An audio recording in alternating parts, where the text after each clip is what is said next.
우선은 저희 대입에 관련해서 UA 대입 컨설턴트로 연계하고 계시고 여기 가능 및 중개 GMS 학원 대표이시며 입시TV GMS 플러스 대표이신 조창모 대표님이 앞에 1부는 저희 대입에 관련된 프로그램을 설명을 해주실 거고요. 이제 2부는 저희 학원의 이제 예비고일 수학, 영어, 과학에 대한 프로그램 설명이 아주 짧게 있을 예정입니다. 그래서 오늘 설명의 1, 2부 다 잘 들어주시길 부탁드릴게요. 소개해드리겠습니다. 네, 반갑습니다. 네, 반갑습니다. 지금 현재 올해 잘 앉아주실래요? 지금 바로 시작하겠습니다. 오늘은 그 설명회가 2025 실제적인 입시안하고 2028이라고 해서 우리가 만약에 재수를 하게 되면 생길 수 있는 부분에 해당하는 거를 같이 설명을 해드리도록 하겠습니다. 두 가지가 제일 많이 변했는데 지금 현재 중3은 퇴로가 없는 상황이죠. 만약에 재수를 하면 안 되는 그런 상태이기 때문에 그럼 실제적으로 어떤 변화가 있는지 그리고 실제 지금 준비는 어떻게 해야 되는지를 말씀을 드리겠습니다. 근데 먼저 이거 앞서서 제가 중3들한테 몇 번 얘기를 해봤는데 이 친구들이 제일 모르는 게 정시가 뭐고 수시가 뭔지 도대체 정시는 몇 명이나 뽑는지 수시는 몇 %나 뽑는지 자체를 잘 몰라서 그거부터 말씀을 드리도록 하겠습니다.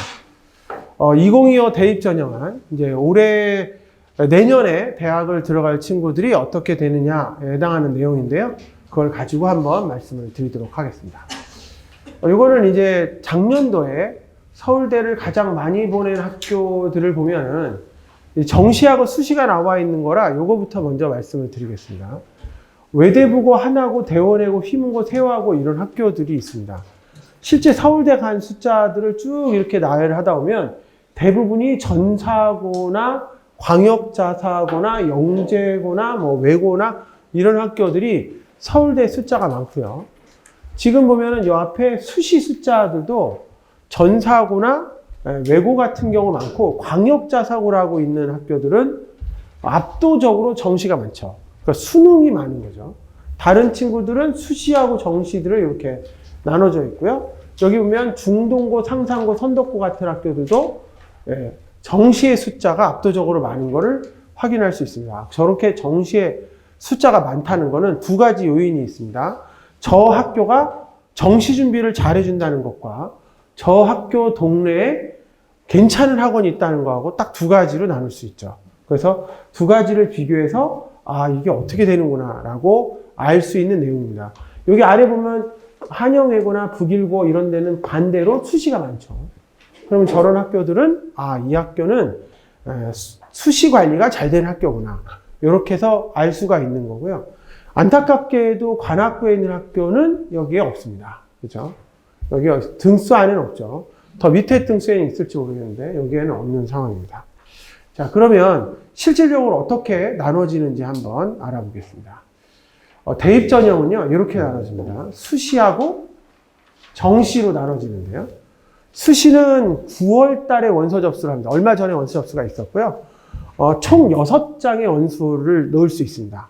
그러니까 중학교에서 고등학교 갈 때는 전기 한 번, 후기 한 번, 2번 넣을 수가 있는 반면에 대학을 갈 때는 6번의 지원 가능성이 있어요. 여기 앞에가 전기 같은 거고요.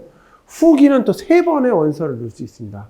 아무래도 인생을 걸고 하는 거라 장수도 좀 많이 들어가는 거죠. 예를 들어 서울대 갈 정도 친구라면 어떻게 넣냐면 서울대, 연대, 고대, 서강대, 성대, 한양대 이런 식으로 6장을 넣기 때문에 실제 그 6개의 학교들은 거의 비슷한 유형으로 붙습니다. 만약에 요즘에는 바뀌었지만 과목 같은 걸 안 해서 이제 서울대를 안 나겠다. 내가 성적이 아닌 것 같다. 라고 하면은 예를 들어서 성대부터는 성대, 한양대, 서강대, 중앙대, 경희대, 외대 이런 식으로 6장을 넣는 거죠. 안 그러면 또 중앙대부터 넣는 애들은 중앙대, 경희대, 외대, 중경외시, 시립대, 여학생은 이화여대 넣고 마지막으로 이제 건국대를 넣어서 건국대가 많이 올라가는 거죠. 그러니까 서울대를 빼게 되면 연대, 고대, 서강대, 한양대, 그 다음에 성균관대 넣으면 5장이잖아요. 그 마지막에 딱 걸친 학교가 중앙대죠. 그 다음 밑으로 올라갈 때. 그래서 중앙대가 많이 올라갔어요. 수시가 되면서 중간에 걸친 학교 중에 올라간 학교가 중앙대학교하고 건국대학교. 이런 학교들이 그 6장 밑으로 갈 때, 요거 하나 어떻게 하면 넣어보자. 이렇게 넣는 친구들의 학교들이 중앙대하고 건국대가 많이 올라갔어요. 실질적인 실적이. 그래서 그런 학교들이 많은 차이를 현재 보여주고 있는데, 그런 학교들은 어떤 차이가 있냐면 학생부 교과 전형과 종합 전형, 그리고 논술 전형, 실기 전형으로 뽑습니다. 근데 대부분 수시 때는 학생부 교과와 종합 전형을 넣고요. 저기 가운데 있는 논술 전형은 재수한 친구들이 수시 넣을 때 변하는 게 아무것도 없잖아요. 교과하고 종합은 서류가 안 바뀌잖아요. 그래서 논술 전형을 재수하는 친구들이 많이 넣고요. 그렇지 않은 친구들은 대부분 어떻게 넣냐면은 여기 앞에 있는 대로 교과나 종합으로 1학년들이 이렇게 넣고 있습니다. 그래서 저희 정시는 3번 나오는데요. 가군, 나군, 다군으로 3번 보통 진행이 되고, 제일 많이 보는 데가 이제 나군이 제일 좋은 학교들이 많이 들어가고 있습니다. 가군, 나군, 다군은 대부분 이제 그렇지 않은 피해서 가는 학교들이 다군에 많이 가고 있어요. 그래서 정시는 이렇게 3번, 정시는 3번, 수시는 6번. 그래서 보통 대학을 할 때 9번에 지원이 되는데요. 중학교하고 다른 점은 중학교는 이 수시에 해당하는 게 전기잖아요. 전기에 있는 고등학교고, 정시에 해당하는 게 후기잖아요. 후기 고등학교. 이렇게 2번의 기회가 있고요. 지금 전기는 다 끝난 거고 후기만 남아있는 상태죠. 이렇게 된 것이 보통 대입 분석이 되겠습니다. 과거에는 연합고사라든 이런 시험이 있어서 정시에 관련된 거랑 비슷하게 되었었는데, 최근에는 그런 거 없이 학교 내신으로만 넣기 때문에 정시, 수시라는 개념을 한번 알 수 있었습니다. 다시 보면, 자, 정시나 수시 개념들을 한 번씩 다시 알아보겠습니다. 학생부 교과는 내신 성적으로만 대학을 갑니다. 그리고 학생부 종합은 서류와 면접으로만 대학을 들어가는 학교입니다. 논술 전형은 시험을 봐서 들어가는 거고요. 실기는 어학특기자나 이렇게 들어가는 겁니다. 수능은 수능 성적이고요. 그러면 내신 성적으로 들어가는 게 뭐냐면 학교 내신을 얼만큼 받냐라는 건데, 이따가 제가 고등학교를 알려줄 건데 어떤 고등학교에서 어느 정도 내신을 받는 게 유리할지를 알려드릴 거예요. 그거 꼭 보셔야 되는 거고요. 그러면 여기서는 중요한 게 최저죠, 최저. 수능 최저가 있어야만 되죠. 내신 전형을 넣을 때는 무조건 수능 최저가 있어야 돼요. 거의 대부분 그래요. 왜 그러냐면 이 친구 내신하고 실제 좋은 학교 내신하고 내신을 따질 수가 없거든요. 그럼 어떤 식으로 하냐면 수능 최저가 있어요. 최소한 3등급 합이 몇 개, 2등급 합이 몇 개, 이렇게 2등급 몇 개, 3등급 몇 개라는 최저 기준이 있어요. 근데 종합은 그건 없습니다. 왜냐하면 생활기록부를 잘 관리했다는 뜻은 특목고일 가능성도 있고 일반고 친구들도 학교 생활을 잘했기 때문에 굳이 이 친구에게 최저까지 걸 필요가 없죠. 그래서 학생부 종합은 최저가 거의 없습니다. 교과는 있고요. 논술도 최저가 있습니다. 논술도 어떤 친구인지 알 수가 없잖아요. 논술도 최저가 있어서 요 2가지는 최저가 있습니다. 그럼 우리 입장에서 종합을 노리면 되잖아. 그러면 이 친구들이 종합을 노리려면 학교 생활을 정말 열심히 해야 되거든요. 근데 사실 그게 좀 어려워요. 그래서 관악에 있는 친구들은 학생부 교과와 최저를 맞춰서 들어가는 게 수시에 가장 많습니다. 그래서 실제 이걸 어떻게 가는지 제가 알려드리도록 하고요. 학생부 종합도 종종 있습니다. 학생부 종합도 종종 있는데 대부분 학생부 교과와 최저를 맞추고 있고요. 논술 거의 없습니다. 아니면 정시로 갑니다. 이렇게 간다라고 보시면 돼요. 자, 그러면 비율을 한번 볼까요? 비율은 수도권 대학들은 이 빨간색 표시되어 있는 것이 학종이거든요. 수도권에 있는 대학들은 대부분 빨간색 학생부 종합이 많고요. 저 파란색 저 끝에 있는 게 교과죠. 학교 내신을 통하는 게 저기 되고 논술 여기고 정시가 32.7%가 정시로 갑니다. 그러니까 조금 있으면 이제 수능이잖아요. 15일 날. 수능이니까 수능날 16일이군요. 수능날 우리가 문제가 되는 게 정시로 대학을 간다라고 생각하는 친구는 실질적으로 32.7%밖에 안 되는 거예요. 수능 보는 친구들 중에. 그럼 걔네들이 왜 보냐? 최저를 맞추려고 시험을 보는 거죠. 최저를 맞추기 위해서 수능을 보고 있다라고 볼 수가 있겠습니다. 그래서 이와 같이 나타나게 되고요. 요거 2025년도, 2024학년도 보면은 차이가 나는 건 교과가 조금 늘었고 거의 차이 없네요. 전체적인 차이는 별반 차이가 없는 걸 확인할 수가 있습니다. 그러면 이런 얘기를 저한테 합니다. 그럼 앞으로 지방권을 보시면 교과가 엄청 많죠. 지방권은 교과가 엄청 많아요. 그 내신이 조금 낮게 나와도, 예를 들어서 내신이 한 중간보다 낮게 나와도 지방에 있는 학교들이 있잖아요. 공립대, 지방 국립대 같은 경우는 충분히 들어갈 수가 있어요. 그 지거국이라고 하거든요. 지방 거점 국립대. 그런 경우도 충분히 들어갈 수 있어요. 그래서 이 내신 자체가 상당히 중요한 어떤 요소를 차지하고 있다라고 볼 수 있는 내용이 되겠습니다. 자, 한번 커트라인 알아보겠습니다. 여기는 문과고요. 네, 이건 문과고, 자, 요거는 이과입니다. 저 문과고 여기 이과. 두 가지를 비교하겠습니다. 자, 문과의 경우를 보면 서울교대, 한양대, 연세대, 서강대, 성대, 고대. 고대가 왜 이렇게 밑에가 있지? 약간 이상하네요. 이렇게 생각할 수 있죠. 지금 보면은 실제적으로 이렇게 차이가 난다는 것들을 볼 수가 있는데, 이거는 수능 최저 등급 때문입니다. 수능 최저가 있고 없고 높고 낮고 때문에 내신 커트가 다른 겁니다. 어째 서울교대가 저렇게 높지? 밑에 연세대나 이런 데가 더 좋은 거 아닌가? 수능 최저 때문입니다. 수능 최저 때문에 차이가 난다라고 볼 수가 있죠. 그래서 실제 교과 전형을 노리는 친구들은 대부분 수능 공부를 해줘야 되는 거죠. 그러면 여기 1.8, 1.9 보이시죠? 건국대 1.96. 1.96이라고 하는 거는 전 과목이 2등급이고, 그러니까 10%대가 되고, 한 과목만 1등급인 거죠. 1.96이니까. 그러니까 내가 과목 중에 쭉 국어, 영어, 수학, 과학, 뭐 과학도 여러 개로 나눠지지 않습니까? 물화생지 나눠지는데 그 많은 과목 중에 한 과목 정도는 1등급이고 다 2등급이다. 그렇게 하면 들어갈 수 있는 게 이제 건국대다 이거죠. 그러면 10%라고 치는 거는 중학교 기준으로 봤을 때는 반에서 한 1등, 2등? 2등 정도 되는 거죠. 2등, 3등. 2, 3등. 중학교 때 A를 받는데 좀 상위권 A를 받는 친구들. 상위권 A를 받는 친구들인데 그 친구들이 1.96대다라고 보여지고요. 서울시립대가 여기 2.1이잖아요. 더 낮죠. 서울시립대. 그리고 쭉 경기대, 서울과기대 2.5까지, 광운대 2.5까지 가요. 2.5라고 하는 건 어느 정도냐면 인서울권이잖아요. 인서울권. 광운대라고 치고 여기서는 지금 자연계열 쪽에는 뭐 비슷하네. 명지대, 서울과기대가 2.31이잖아요. 그러면 요 두 가지를 비교해 보면 한 2.5 정도는 돼야 인서울권이 되는 거죠. 2.5는 어떤 뜻이냐면은 우리는 적용사항이 되는 거예요. 왜냐하면 내년에 2학년은 해당 사항이 없는 거고 현재 중3은 해당 사항이 있는 거예요. 재수를 하면 이제 현재 중2랑 똑같이 적용을 받아요. 그러니까 해당 사항이 있으니까 잘 알아야 돼요. 2.5등급이면 3등급이 2개, 2등급이 2개 이런 거예요. 3등급이 한 22% 되니까 내가 만약에 올해일을 받는다 라고 하면 한 2.5등급 정도가 되는 거죠. 그러니까 중학교 기준으로 봤을 때 국어, 영어, 수학, 과학, 자연계열은 국어, 영어, 수학, 과학이고 인문계열 같은 경우는 국영수 4가 A를 받는다.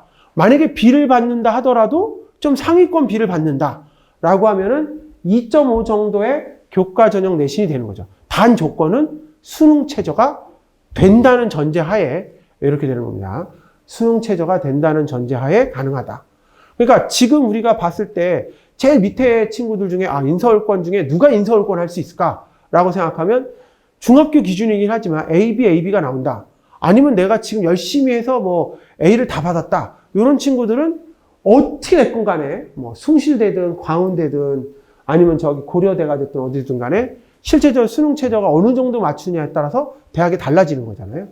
자연계열도 마찬가지죠. 연세대 1.5, 서강대 1.56 이렇게 실제 이건 평균 커트예요. 합격선. 실제 커트라인은 더 내려가 있어요. 이게 평균 70%로 저희가 끊거든요. 그러니까 실제 커트는 내려가 있는데 그래도 이 정도는 맞춰야 된다 이런 거예요. 과마다 다르고 다 달라요. 나중에 저희가 다시 뭐 컨설팅을 하면 그런 내용을 맞추는데 이렇게 되어져 있습니다. 그래서 여기 건국대까지 기준을 보면 1.86, 1.96 요 커트라인을 확인할 수 있습니다. 지방은 어떠냐? 다시 볼게요. 지방도 한번 가볼까? 수도권인 거죠. 수도권까지 한번 보겠습니다. 수도권 계열의 인문계열이다 라고 하면 한양대, 에레카나, 전남대, 가천대 글로벌 정도 되면 한 3등급 정도가 되네요. 그럼 평균 3등급이니까 뭐 3등급짜리나 또는 4등급이 있다 하더라도 3등급, 4등급 퍼센트로 치면은 우리로 실제 내신 퍼센트를 치면 한 25%에서 30%. 중학교 기준으로 치면 반에서 한 4, 5등까지는 한번 해볼 만한, 더 내려가면 밑으로 더 갈 수 있겠죠. 뭐 건국대 글로벌이나 뭐 한국공학대나 여기 경북대나 항공대 정도 가면은 3.3등급이니까 그렇게 되면은 3.3등급이면 어떻게 돼요? 3등급이 좀 많이 있고 4등급이 하나 정도 있는 거예요. 그러니까 퍼센트로 치면 한 30% 되겠네요. 그 정도 되는 친구들. 반에서 치면 한 7등 정도? 그런 친구들까지는 한국 항공대 라인까지는 어떻게 해볼 수 있는 이런 커트라인이 되고 있습니다. 단 똑같죠. 여기도 똑같이 교과 전형은 수능 최저가 있어야 합니다. 마찬가지로 자연계열도 마찬가지죠. 여기 이렇게 중간에 아주 특별하게 올라가는 것들 있지 않습니까? 이런 것들은 거의 수능 최저가 낮은 기준을 갖고 있다라고 보여집니다. 명지대도 2.9, 여기 보시면 명지대까지가 거의 이제 일반적인 커트인데 3등급대라고 말씀드릴 수 있습니다. 그러니까 기준을 생각해 보는 겁니다. 원래 1등급, 뭐 2등급, 3등급 이런 기준이 좀 다른 개념이라 이렇게 제가 말씀을 한번 드려봤습니다. 그러니까 중학교 기준으로 봤을 때는 A나 B, 최소한 A, B 정도를 받을 수 있는 기준의 친구들은 그래도 비중의 상위권이라면 서울권에 있는 학교는 한번 넣을 수 있는 거고, B가 좀 많다.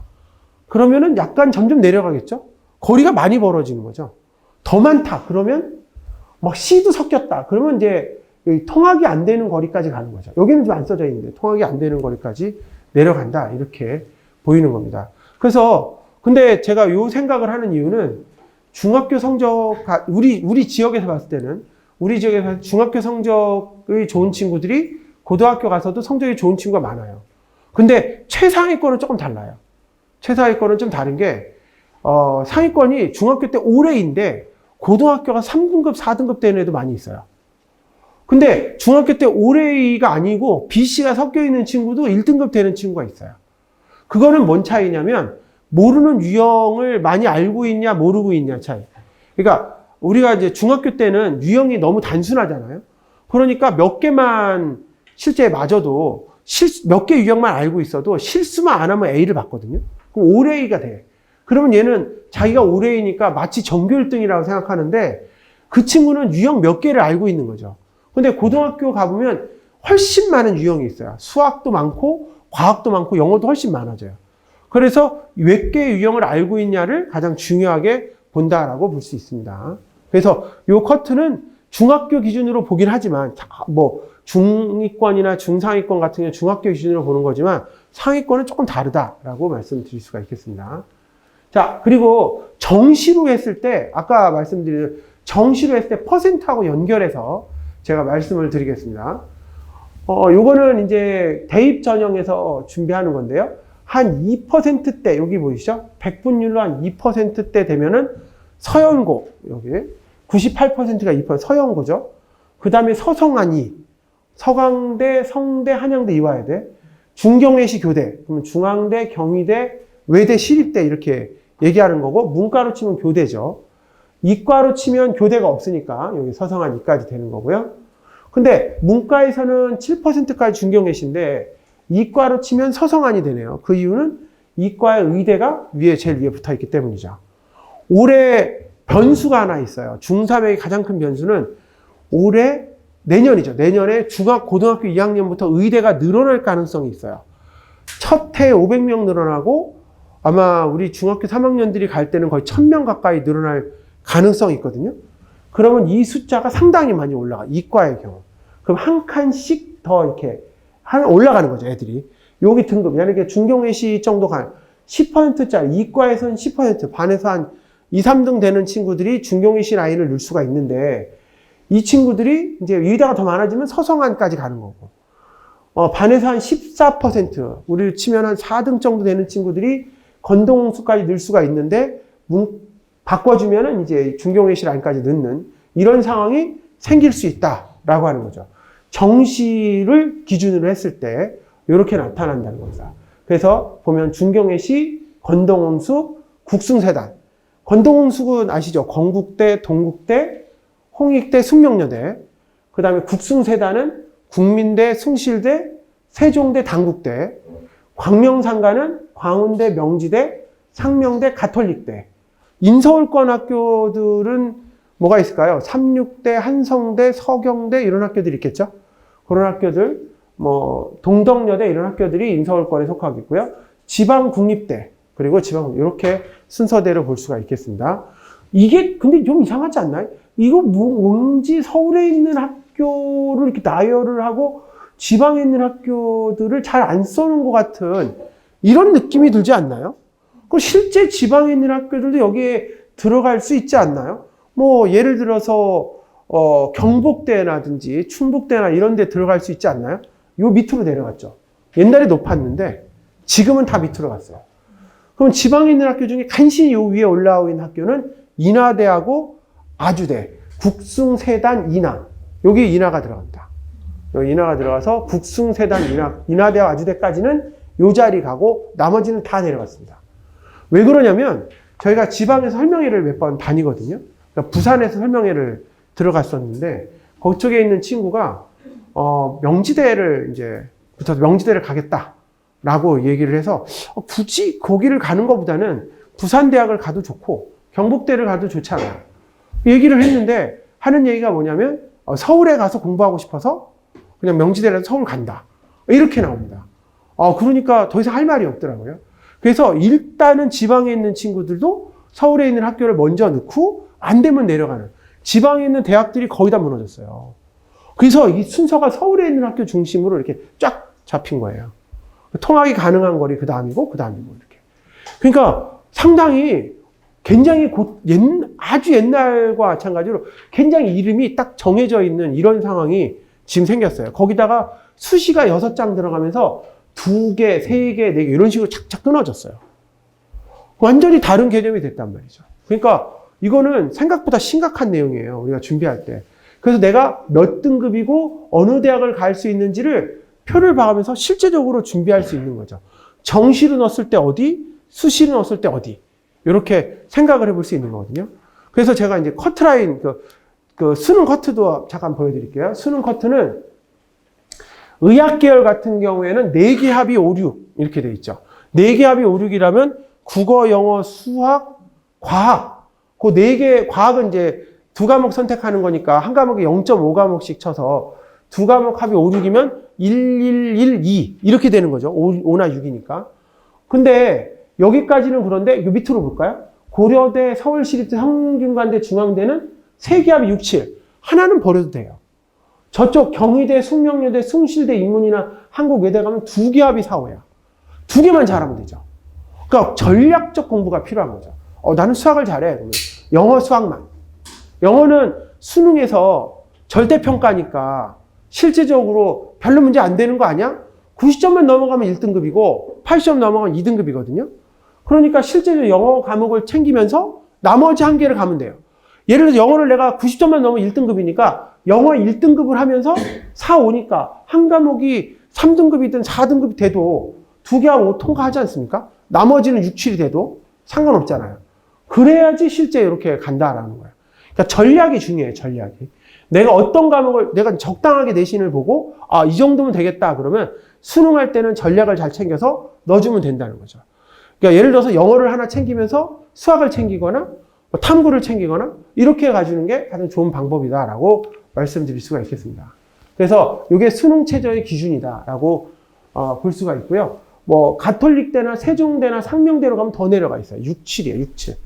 그러니까 6개, 그러니까 2개 합이 6이나 7이니까 영어 하나가 막 1등급이나 뭐 수학이 하나 1등급을 받으면 나머지 진짜 하나 5등급 돼도 통과가 되는 거예요.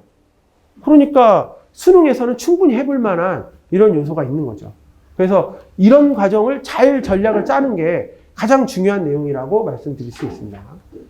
자, 그리고서 실제 반영률, 수능 반영률이 스카이 쪽, 서성한, 중경외시, 건동왕수, 국승세단 인하. 국승세단 인하까지의 반영률이 다 60%가 넘습니다.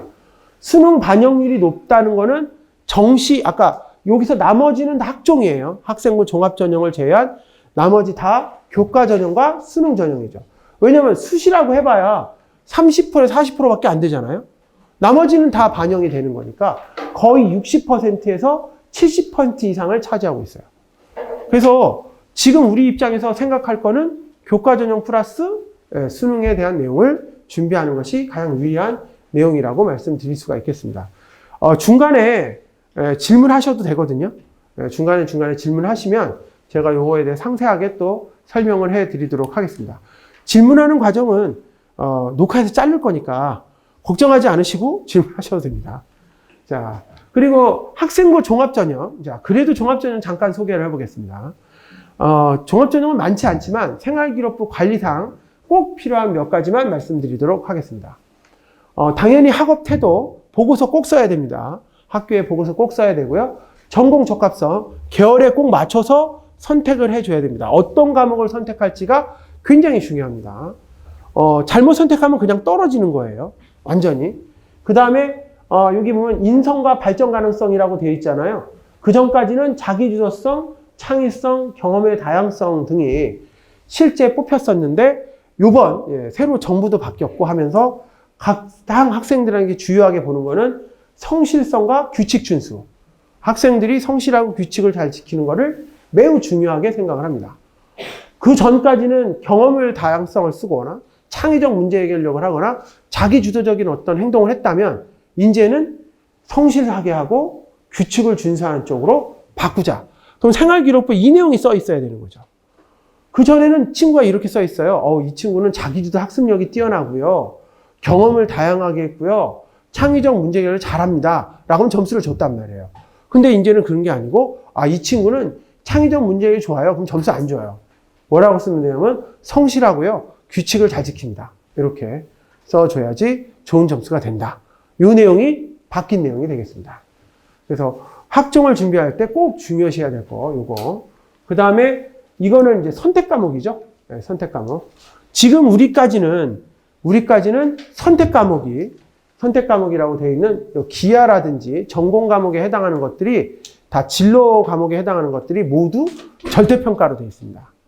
그리고 내년에 바뀌는 2학년 애들부터는 이 전공 과목, 이 진로 과목도 모두 상대평가입니다. 지금 현재까지만, 현재 중3까지만 기하 과목이라든지 뭐 인공지능 수학이나 이런 과목들이 절대평가인 거예요. 그 차이가 있어요. 다음에 바뀌는 거예요. 그러니까 잘해야 돼요, 지금은. 혹시 재수할지도 모르기 때문에 잘해놔야 됩니다. 그러면 어떤 식이냐면 만약에 컴공을 가야 돼. 그러면 이 친구는 반드시 들어야 되는 과목이 있습니다. 미적분하고 기하하고 확통, 인공지능 수학을 들어야 됩니다. 우리 학교는 기하를 안 배우는데요. 기하하고 확통을 같이 하는데요. 같이 해서 한 과목이 없어지면 저기 컴퓨터 공학과 넣으면 수시에서 떨어집니다. 실제 그렇게 돼 있거든요. 학교마다 기하나 확통을 선택하게 돼 있는 학교도 있어요. 두 개 중에 하나 선택하라고 나오는데 그래서 선택을 해버리면 떨어져. 그럼 어떻게 꼭 가야 되냐? 그러면 온라인 스쿨이라도 해서 채워야 붙습니다. 완전히 다른 거죠. 그 다음에 여기 밑에 있는 것처럼 전기 전자과를 간다. 미적분, 기하, 물리원, 물리투, 화학원을 해야 됩니다. 만약에 여기서 한 과목이라도 없으면 떨어집니다. 마찬가지로. 그러니까 요 과정들을 보고 실제 넣어줘야 돼요. 그러니까 고등학교 1학년 때 친구들이 찾아와서 물어봐요. 저한테 어떤 과목을 선택해야 되나요? 그러면 너가 진로할 과목을 보여주고 맞춰서 이렇게 선택을 해줘요.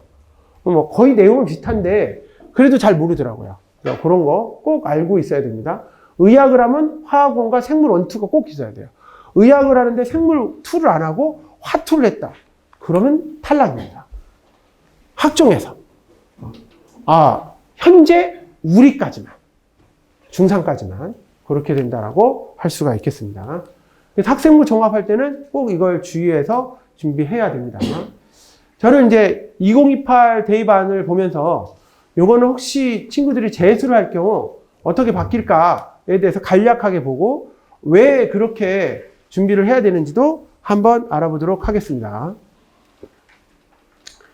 대입 개편안이 도입되는 현재 중2부터는 아무래도 자사고나 특목고가 선호도가 올라갈 것으로 예상이 됩니다. 현재 중3은 아니고요. 중3은 아니고 올라갈 것으로 예상을 하고 있고요. 근데 여전히 중3도 이게 마음이 들떠갖고 자사고나 특목고를 선호하고 있습니다.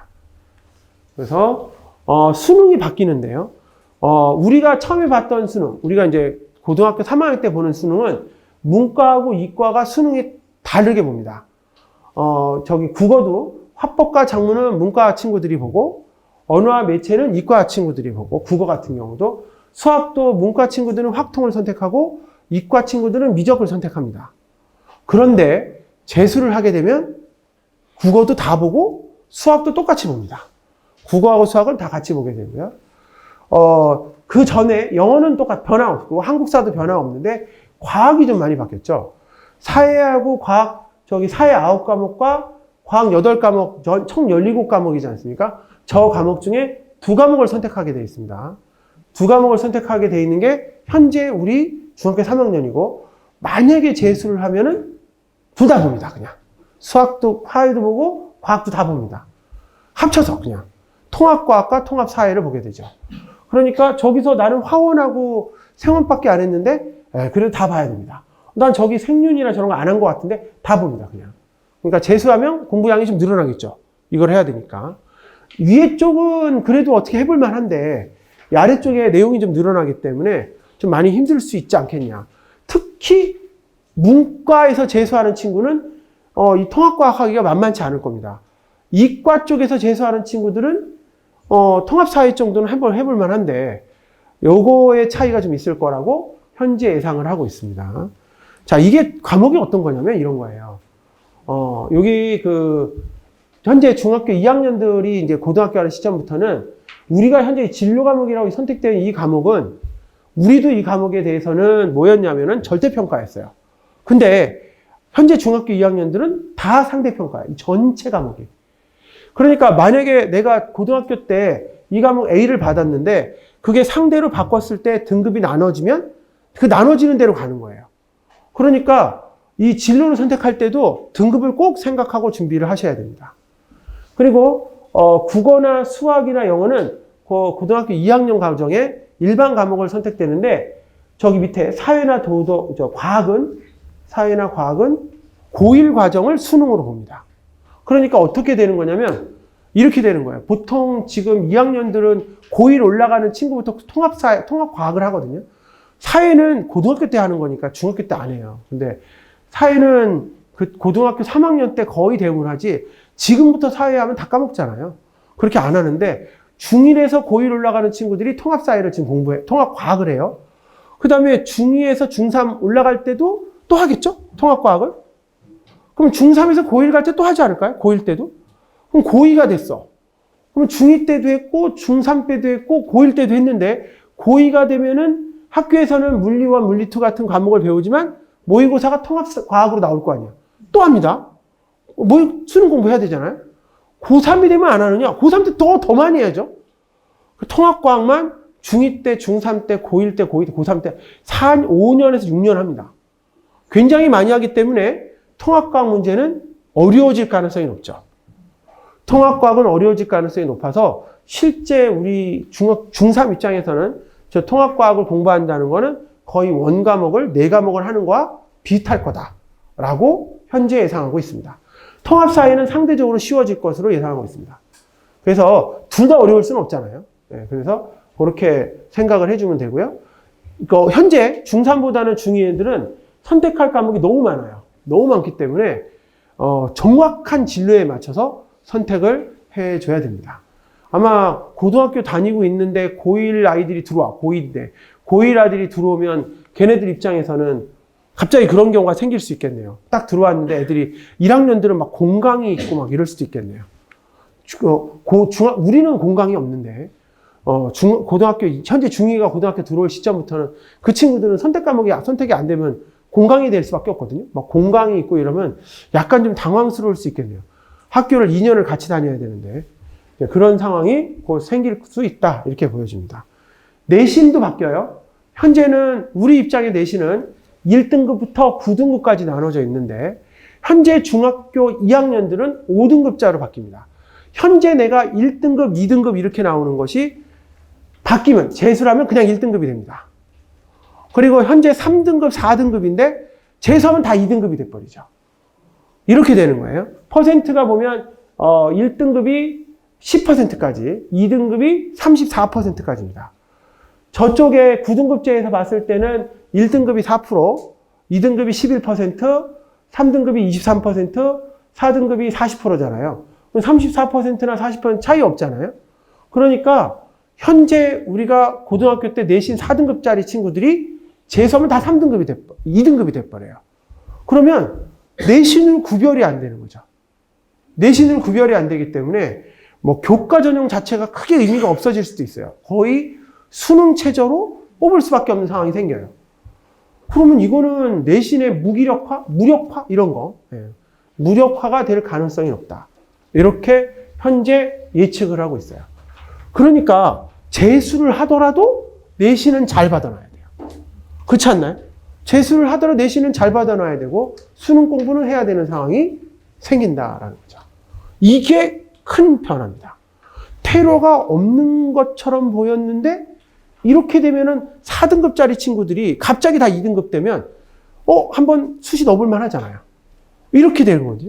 근데 수능 체제를 맞춰야 되니까 재수하면서 어쨌든 수능 공부를 했어. 그럼 가능해지잖아요. 아, 이거 되겠네. 이런 생각이 곧 될 거라는 거죠. 4등급이 딱 찍히면 안 돼요. 실제적으로 쉽지 않아요. 가기가 어려워요. 대학 가는 게. 근데 만약에 2등급 때가 되면 평균 등급이 1점 몇 등급 나올 거 아니에요. 그러면 괜찮잖아요. 그래서 이런 상황이 곧 생길 거라고 예상을 하고 있습니다. 그러면 혹시 그래도 이게 왜 그러냐면 너무 갭이 커서 그래요. 1등급이 10%인데 저 10.1%부터 시작해서 34%까지 다 2등급이잖아요. 원래 15%나 20%대에서 뽑혀야 될 애들이 다 34%나 똑같이 취급받기 때문에 3등급이나 4등급 친구들한테는 해볼 만한 상황이 생기는 거죠. 이런 상황이 곧 생기는 거다. 이렇게 보는 거고요. 실제 여기에 그 표준 편차나 이런 걸 전혀 제공하지 않기 때문에 저 친구가 11%로 2등급인지 34%로 2등급인지 알 수가 없습니다. 알 수가 없기 때문에 그냥 똑같이 취급을 하는 거죠.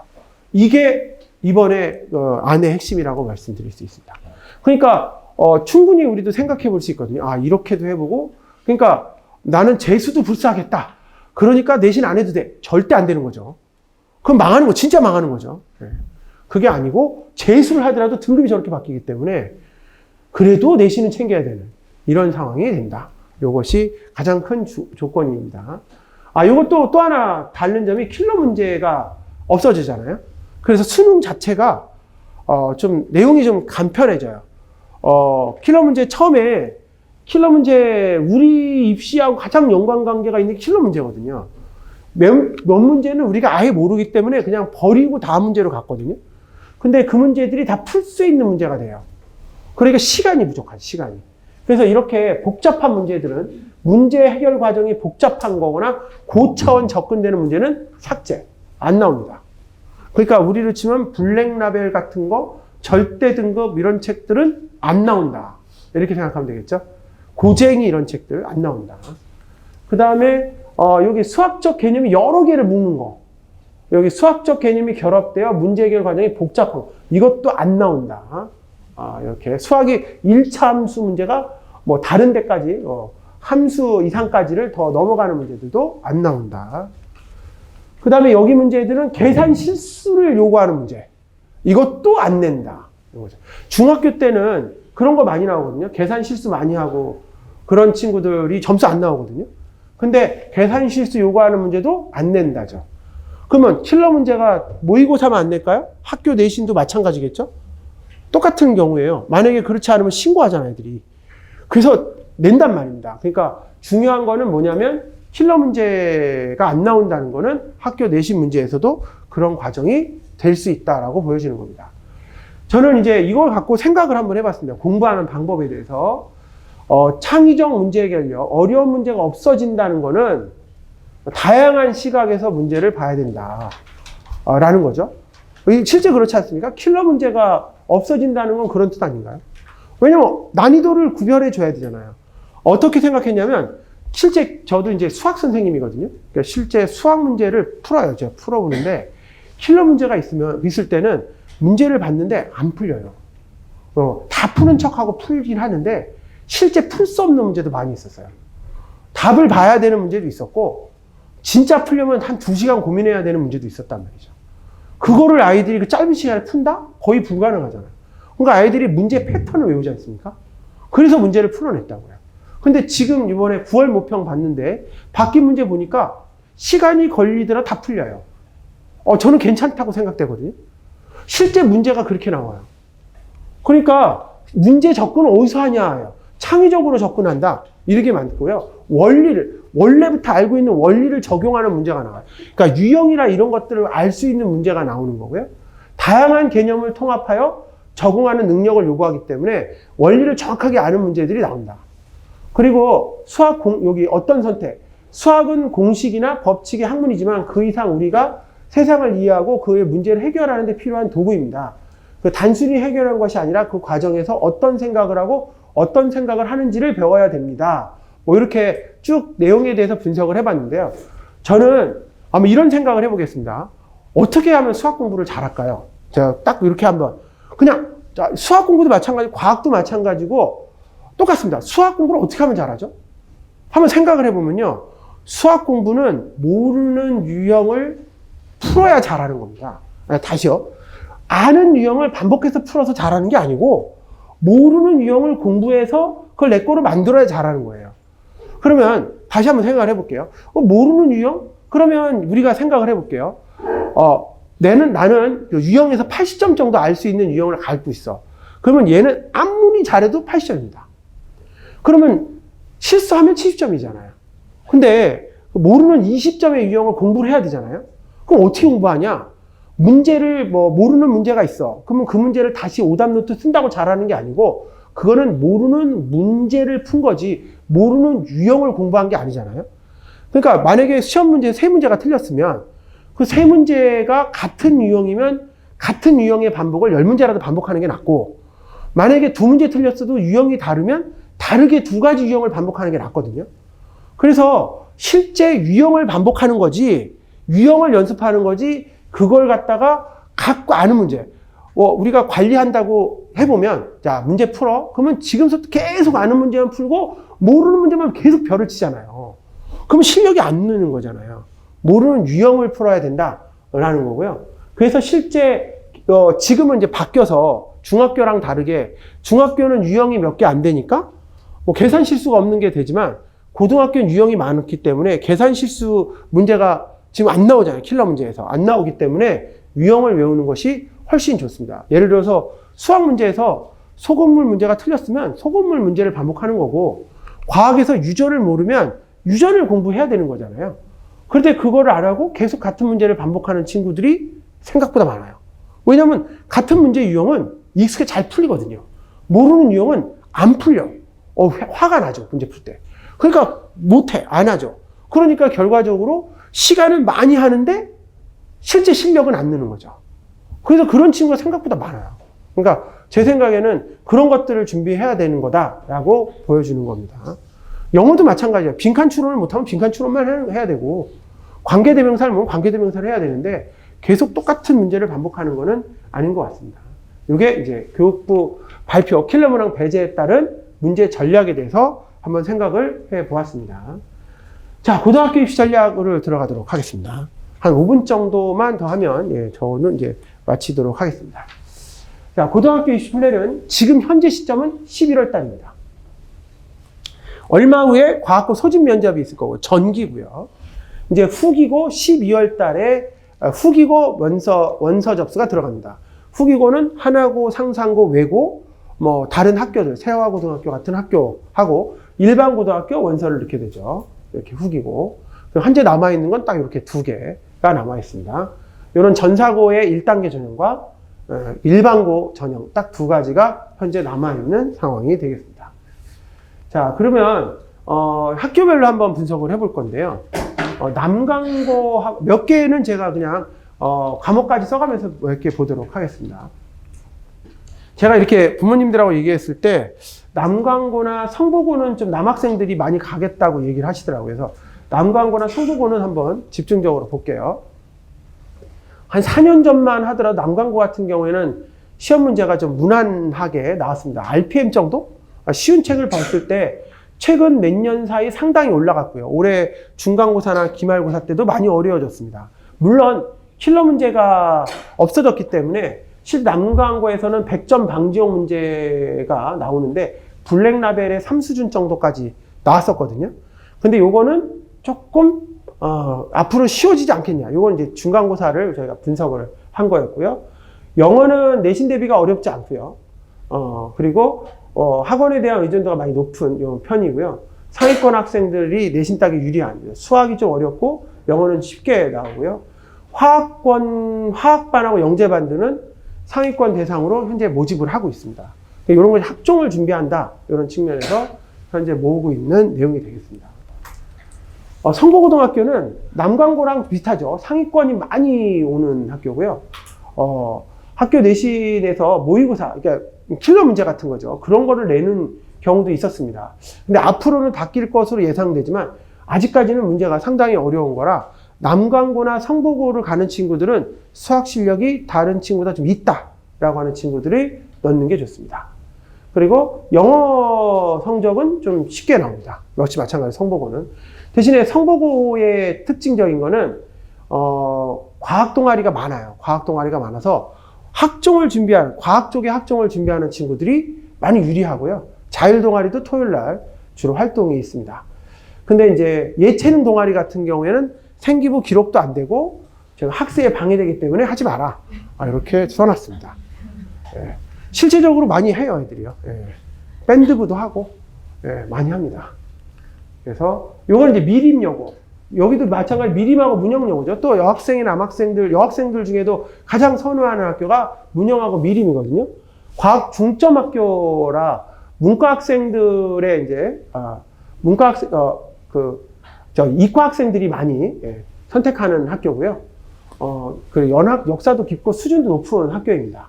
영어의 내신이 영어는 좀 어려워요. 대신에 미림여고가 영어가 좀 어렵고 수행평가로 인해서 시험을 잘 봐도 등급이 잘 올라가지 않는 이런 학교로 유명한 학교입니다. 똑같죠? 과학 동아리가 있고 여기 지금 문영에 비하여 실적이 저조하고 있어요. 그래서 자존심이 상해져 있다. 이렇게 말씀드릴 수 있습니다.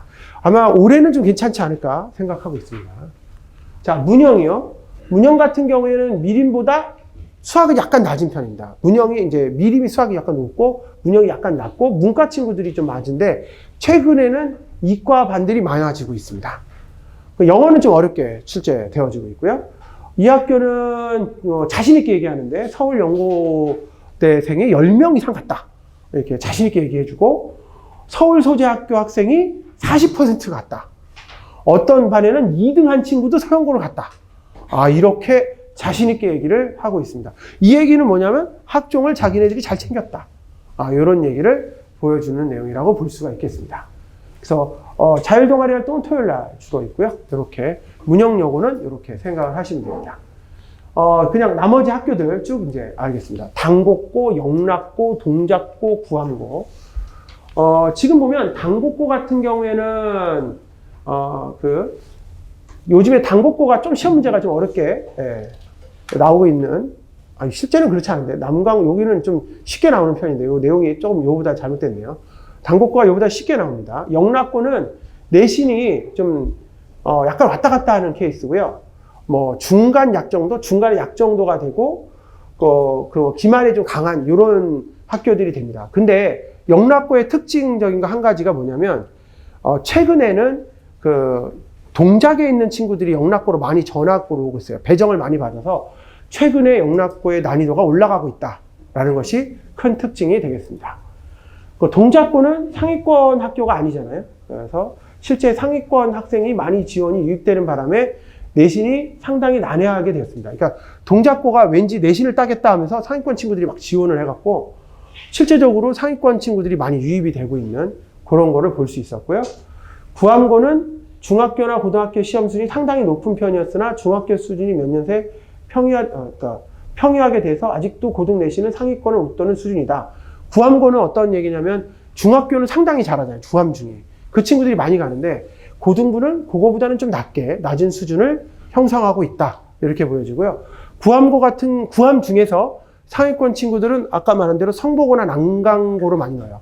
그래서 그 친구들이 빠져나간 그 내용이어서 상위권 친구들의 숫자가 좀 적은 편입니다. 적은 편이다. 이렇게 말씀드릴 수가 있겠습니다. 요거는 이제 학교별로 분석을 해봤는데 성보고, 영락고, 문영여고, 성남고, 구암고, 이 색깔이 잘 안 보이네요. 구암고, 광신고, 남광고 쭉 있어 있는데 실제 서울대 서영고 합격 숫자 수가 10명 이내로 거의 되어져 있거나 아예 10명이 안 되는 경우도 있고 아예 발표도 거의 안 내는 경우도 있습니다. 중복 여부를 제가 동그라미 X표를 쳐봤는데 그래서 실제적으로 저희 쪽 지역에서는 이런 내용들을 봤을 때 인서울권이나 또는 수도권 대학을 포함한 4년제 가는 비율은 높아요. 근데 이 인서울권도 좀 낮은 쪽에 형성되어지는 게 많기 때문에 그런 과정에서는 내신하고 수능 체제를 잘 맞추는 것이 유리하다고 할 수 있겠습니다. 이 내용을 봐가면서 제가 하나씩 설명을 해드렸습니다. 전체적으로 한번 내용을 살펴봤는데요. 제가 보기에는 이 동작구하고 관악구 쪽, 이쪽 지역에서 실제 준비하는 과정에서 봤을 때 내신 따는 건 수능 모의고사보다 상대적으로 쉽거든요. 그러니까 그만큼 실력적으로 전국 평균보다는 낫다라고 하는 거고요. 수능 최저 그러니까 만약에 붙어서 내신이 붙어서 수능 최저가 통과되는 비율이 50%밖에 안 돼요. 절반은 수능 최저가 안 돼서 떨어지거든요. 그러면 거꾸로 생각을 하면 되는 거잖아. 어떻게 생각하면 되냐면 어느 단계까지 수능 최저 높이고 내신 과정 맞추면 실제 붙을 수 있는 가능성이 매우 높아진다. 라는 거거든요. 그리고 이제 우리 입장에서는 내년에 있어요. 그러니까 이제 2학년이 들어가는 시점부터는 20제도가 상당히 많이 변화가 돼서 실제 재수생 숫자가 상당히 줄어들 가능성이 높거든요. 그런 부분도 충분히 해결할 수 있다라고 보여지는 내용이 되겠습니다.